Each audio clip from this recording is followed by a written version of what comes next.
კანონი არ აწესებს სავალდებულო შეთანხმებას სამ კანდიდატზე. ანუ თუ ვერ თანხმდება სამ კანდიდატზე უმრავლესობა, ანუ რაზეც თანხმდება, ვიზეც თანხმდება, ცხადია იმ კანდიდატზე ხდება კენჭისყრა და შეჯერება, ხო? ამიტომ რა თქმა უნდა უკეთესი იქნება თუ ჩვენ შევჯერდებით და შეივსება ყველა ვაკანსია, მაგრამ იმ ეტაპზე ეს სამწუხაროდ ვერ მოხერხდა.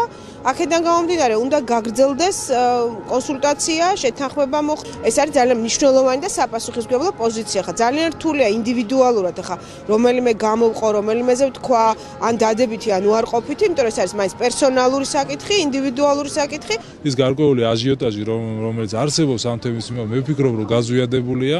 პარლამენტს ძალიან კარგად აქვს გათვითცნობიერებული თავისი პასუხისმგებლობა ამ მნიშვნელოვანი საკითხისადმი, ამიტომ ყველას ვთხოვ, რომ რაღაც მოთმინებით შევხედოთ, ჩვენ მზათა ვართ, რომ ყველა საკითხს უფრო დეტალურად, სიღრმისეულად მიუდგეთ და უფრო სიღრმისეულად განვიხილოთ თითოეული კანდიდატურა.